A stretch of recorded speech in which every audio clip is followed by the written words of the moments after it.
cheese sandwich sometimes. So the first thing that I'll start is my Anna potato dish, pommes Anna.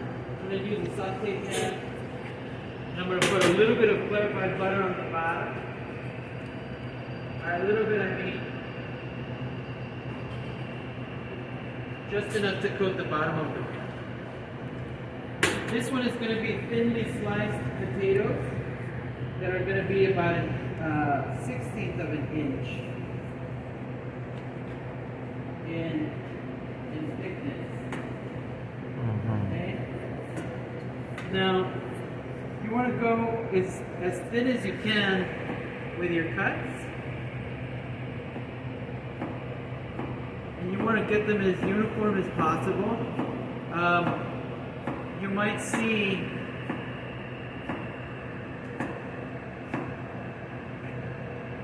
some people peel the potato if it's like super irregular.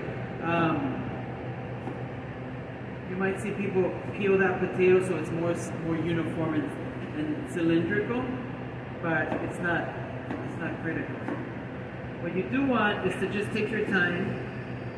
If you have a mandolin or a slicer, then of course you can use that. But today we'll practice our cuts. This is one that's side dish. We're going to start this on the stove, and we're going to finish in the oven. My oven's preset to 375. And this, we want to go 3 to 5 layers. In a small mixing bowl, take a little bit of butter.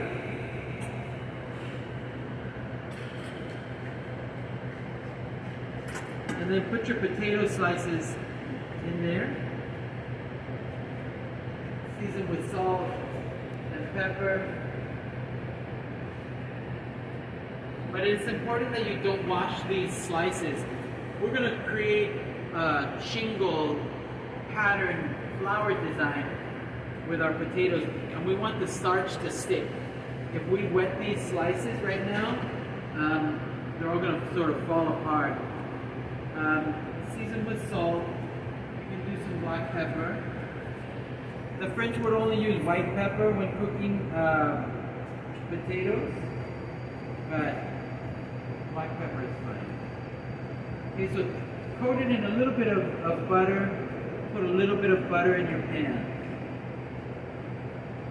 And you just want to coat them so that they don't turn brown. Now, the pattern starts with one slice of potato in the middle, and then you're going to go clockwise and shingle these potatoes like a flower design. And I'm looking for the best cuts that I have, and some of these cuts might be a little bit janky, so don't use those. And you want to get as tight as you can on your shingles. And you're going to go all the way around like a clock.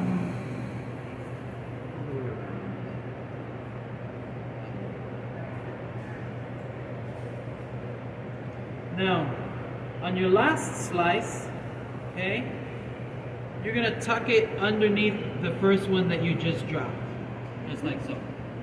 Okay?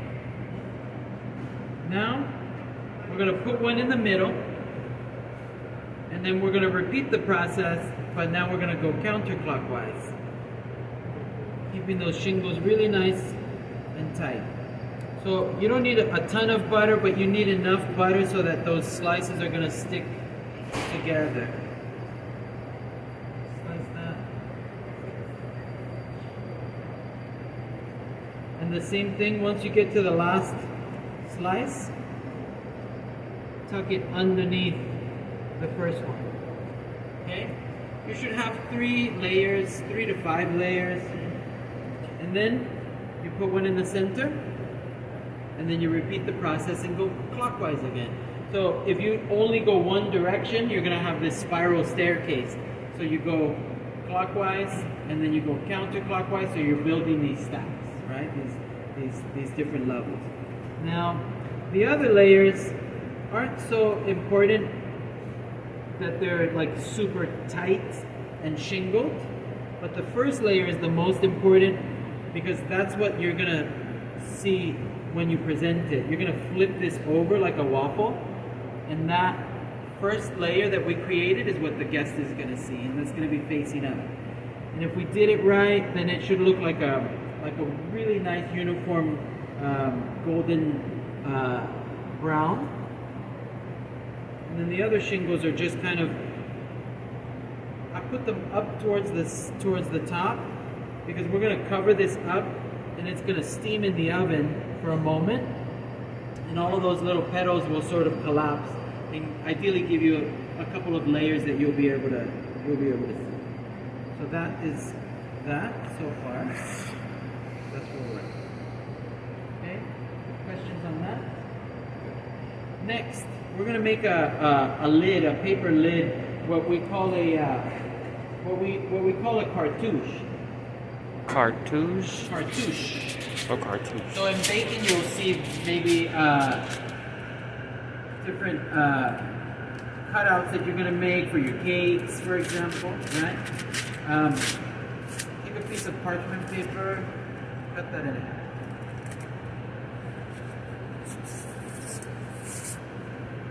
Okay. Now, for this one, while it's now, you know, it's the butter's not super hot, you're gonna take half a sheet of parchment and fold that once, fold it again. Get those corners really nice and creased. Okay, so this is where we're at. Now, like making a paper airplane, you're gonna take that paper and fold it over towards the creased end, like so.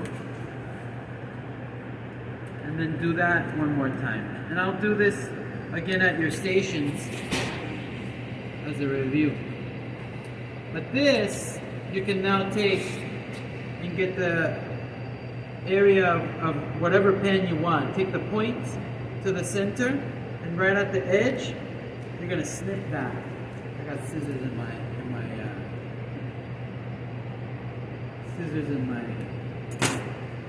case. I should have brought.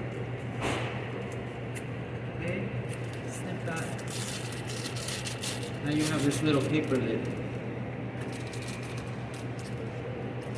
Okay. Now on this paper, I'm going to use this. That's going to be the lid that we're going to use to cover, and it's going to create some steam. I'm pressing that into the pan, trying not to move my pattern too much, but I am using the butter that I put on the bottom of the pan to help this paper stick. Now, I put this on the stove. And now I want these shingles, these layers of potato to start to stick together, fuse together. This is a potato dish that later when I'm ready to present it, I'm going to put a plate on top, flip it upside down, and you're going to see what's cooking right now. We want this to fuse together. We want to get some golden brown uniform potato that's not going to stick. You want to listen for that snap, crackle, and pop. You're going to hear some sizzling, right? The color that you're going to get is going to happen on the stove. Okay, so you want to keep this on the stove top. Once you start to hear it sizzle for 5 minutes, you can take the paper off at some point and see if you're seeing browning around the edges. You'll start to see a little bit of color around the edges, and then you pop it in the oven for 12 minutes. Okay, but this is something that today, when you do it, if it works and it comes out great, make a note of what worked. This is going to be one that's going to be on your practical exam. Okay, at the end of the class, you're going to have this as an option for you to do. And then the next one that I'm going to do is going to be another option for you to present. Okay? Successful pommes will have the same repetitive time on the stove. I don't know what it's going to look like when I flip it. I can't tell you. Cook it for 8 minutes on medium heat. Maybe some of you are going to cook it for 10 minutes on low heat. Whatever works for you, write it down, right? But start timing it. What I can tell you is that you definitely want to make sure that it's sizzling and that you leave it on there and make sure that it's hot. When you put it in the oven, if it's not hot here, right, you're not going to get that same amount of heat giving you color in the oven, okay? The rest of it is just to cook the rest of the potato, okay? So, starting to hear some sizzle. I see those little bubbles around. If your cartouche is overflowing, cut it down. This paper will burn. These stove tops, sometimes we beat them up too much. They're not even. So what I do is move the pan around. I turn it, just to try and get something that's a little bit more even. Okay. And what I'm looking for is a little bit of browning around the edges. And I don't see any of that yet. So, crank up the heat, because the color is going to happen now. Okay? So that's our pommes that we're starting. Now, the roasted potato.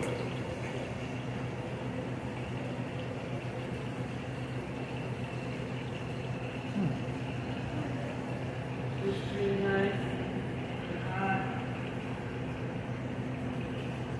Okay, so 12 minutes in the oven.